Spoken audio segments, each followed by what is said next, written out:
नमस्कार, मैं हूं अनूप श्रीवास्तव और आप देख रहे हैं मेरा चैनल।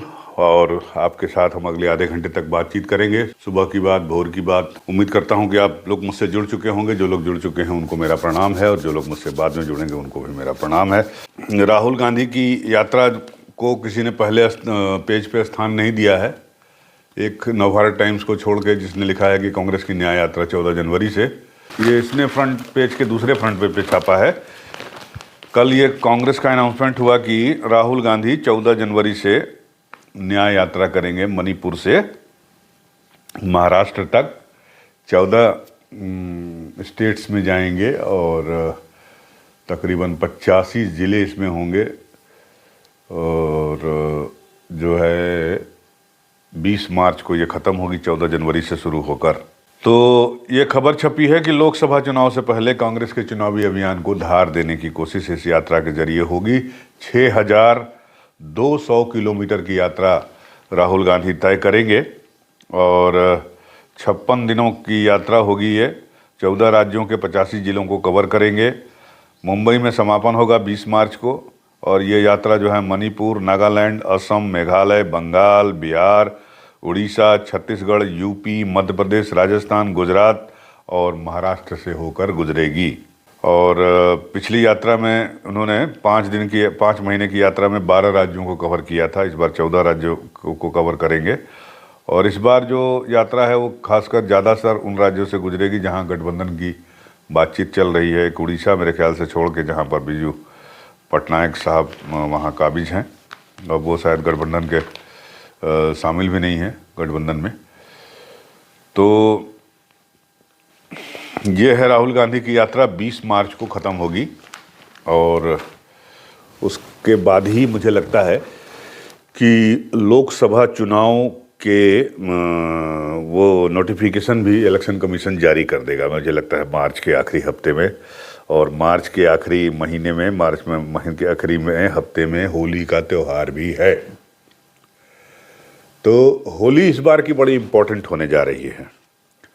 25 मार्च को संभवतः होली है और 25 मार्च तक नोटिफिकेशन जारी हो जाएगा। इसके बारे में कहना थोड़ी सी जल्दबाजी होगी। मुझे लगता है कि होली त्यौहार के ठीक बाद जो है इसका अनाउंसमेंट हो सकता है और चुनाव जो है अप्रैल तो नहीं लेकिन हाँ मई तक कंप्लीट हो जाएंगे, ऐसा अनुमान लगाया जा रहा है। बाकी तो चुनाव आयोग के हाथ में है। तो बड़ा इम्पॉर्टेंट हो जाएगा होली का त्यौहार इस बार। और होली के त्यौहार के समय जो है राहुल गांधी की यात्रा ख़त्म होगी और होली के त्यौहार तक जो है अयोध्या में रामोत्सव चलता रहेगा। तमाम चीज़ें होंगी। तो इसमें जो है कांग्रेस ने अनाउंस किया कि राहुल गांधी जो है ये यात्रा करेंगे 6200 किलोमीटर की, 14 राज्यों की। तो अब सवाल उठता है कि रामोत्सव भी होली तक और यात्रा भी 20 मार्च तक, यानी होली के ठीक पहले जो है यात्रा भी ख़त्म होगी। तो माहौल किसके पक्ष में बनेगा? क्या इस यात्रा से जो है राहुल गांधी, जो पिछली बार भारत जोड़ो यात्रा थी, इस बार ये भारत न्याय यात्रा है। मतलब पता नहीं कौन से न्याय की बात कर रहे हैं वो, सामाजिक न्याय, आर्थिक न्याय, जो भी हो, तो कुछ ऐसे ही है। तो न्याय की बात हो रही है तो न्याय दिलाने के लिए लोगों को वो निकलेंगे। कितना सफल होंगे?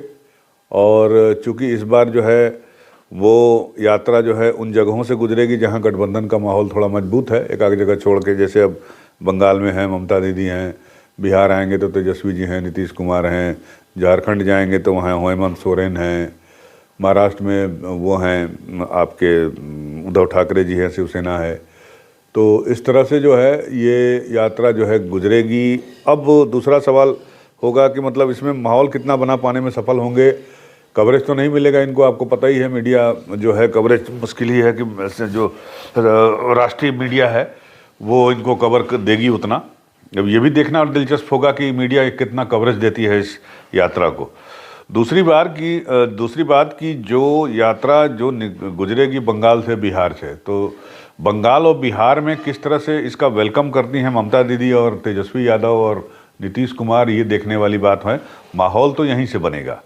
अगर इन राज्यों में ये लोग शामिल होते हैं और इनके शामिल होने के बाद अगर लोगों को ये लग जाए कि ये यात्रा जो है सिर्फ राहुल गांधी की या कांग्रेस की यात्रा नहीं है, बल्कि ये जो है एक गठबंधन की यात्रा है, विपक्ष की यात्रा है, तो शायद मुझे लगता है कि थोड़ा बहुत माहौल बना सकें।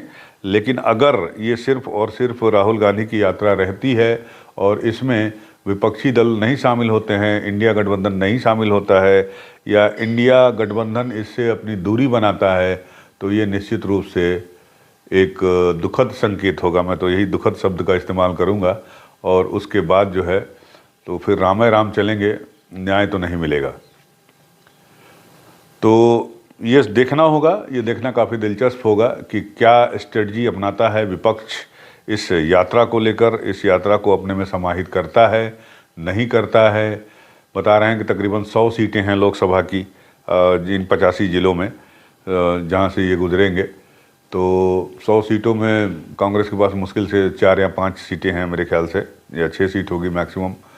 तो बाकी की जो 95 सीटें हैं उस पर कितना माहौल बना पाते हैं, और उन पर अगर उन्होंने माहौल बना लिया तो बीजेपी को या नरेंद्र मोदी, प्रधानमंत्री नरेंद्र मोदी को कितना नुकसान पहुंचा जा सकते हैं, ये देखने वाली बात होगी।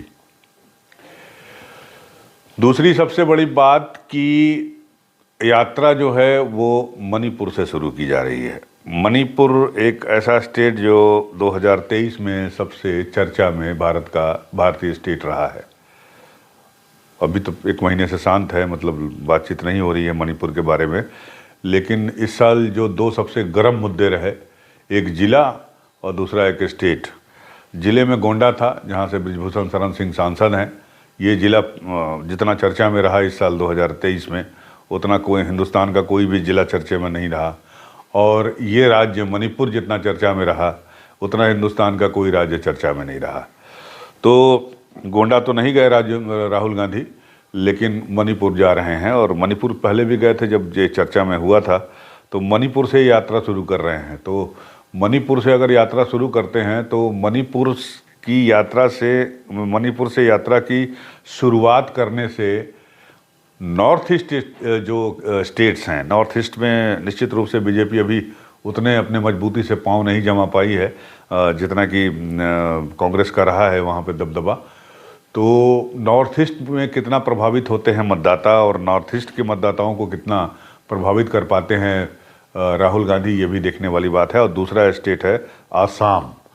आसाम में जो है ऐसा माना जा रहा है कि वहाँ पर भी कांग्रेस ने, मतलब माना क्या जा रहा है, ये खबर है कि वहाँ पर कांग्रेस ने करीब 1 दर्जन छोटे मोटे जो दल हैं, जो अपोजिशन पार्टीज़ हैं, उनके साथ मिलकर एक गठबंधन तैयार कर लिया है हेमंत बिस्वा शर्मा को हराने के लिए या बीजेपी से लड़ने के लिए, जो कह लीजिए आप।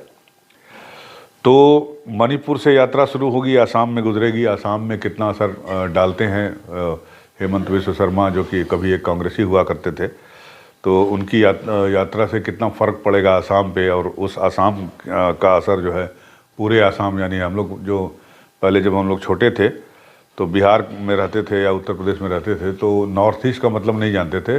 नॉर्थ ईस्ट का मतलब हम लोग आसाम समझते थे।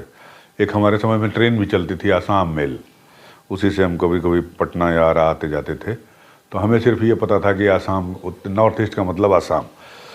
तो अभी भी अगर चुनावी पर लिहाज से देखा जाए या पॉलिटिकल उसके हिसाब से देखा जाए तो आसाम निश्चित रूप से सबसे इम्पॉर्टेंट स्टेट है पॉलिटिकल उसके हिसाब से। तो कितना फ़र्क पड़ता है ये देखने वाली बात होगी। और बाकी फिर बंगाल में उनका वेलकम किस तरह से ममता बनर्जी करती हैं, साथ में रहती हैं, नहीं रहती हैं, ये बड़ा देखना दिलचस्प होगा। बिहार में तेजस्वी यादव का कितना सपोर्ट मिलता है राहुल गांधी को, ये देखना होगा। हेमंत सोरेन कितना खड़े होते हैं झारखंड में पहाड़ों पे, ये भी देखना होगा।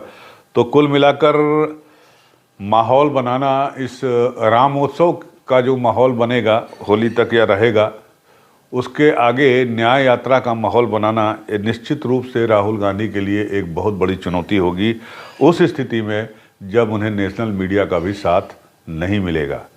सोशल मीडिया की एक दिक्कत है, सोशल मीडिया पे लोग बहुत जल्दी जुट भी जाते हैं और सोशल मीडिया पे बहुत जल्दी लोग हट भी जाते हैं, भूल भी जाते हैं। अभी कल क्या ट्रेंड कर रहा था आज किसी को याद नहीं रहता है, और कल क्या ट्रेंड करेगा ये किसी को पता नहीं रहता है। लेकिन फिर भी एक सोशल मीडिया ही जरिया होगा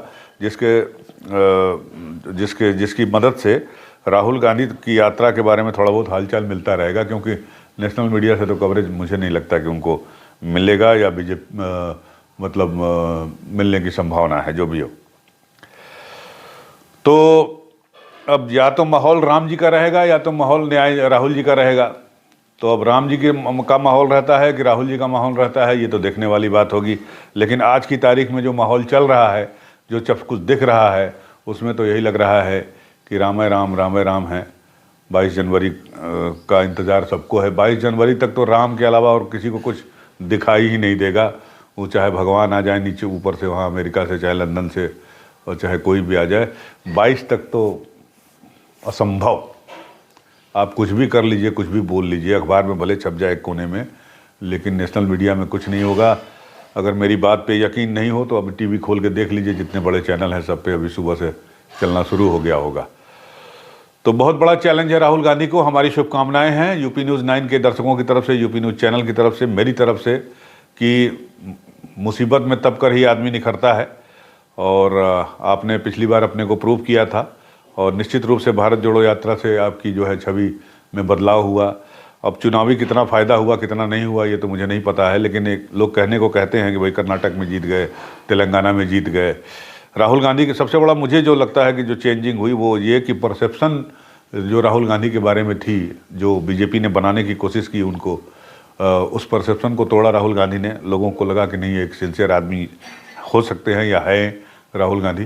तो उसी तरह से इस बार यात्रा में भी जो है, लेकिन इस बार यात्रा का टाइमिंग बहुत इंपॉर्टेंट है, क्योंकि जब तक यात्रा ख़त्म होगी, जैसा कि मैंने कहा, होली आ जाएगी, होली के बाद से चुनाव के नोटिफिकेशन जारी हो जाएंगे।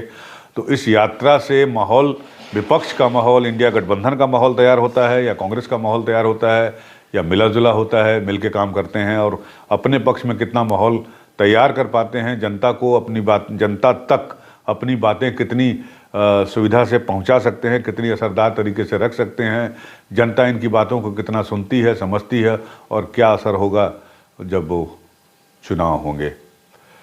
देखना दिलचस्प होगा। अगले 3-4 महीने काफ़ी दिलचस्प हैं और काफ़ी रस्साकसी वाले हैं। तो बनी रहेगी नज़र हमारी, आपकी नज़र हमारे चैनल पे बनी रहनी चाहिए। आप हमारे चैनल को लाइक करते रहिए, सब्सक्राइब करते रहिए। मिलते हैं आपसे अगले वीडियो में, तब तक के लिए नमस्कार।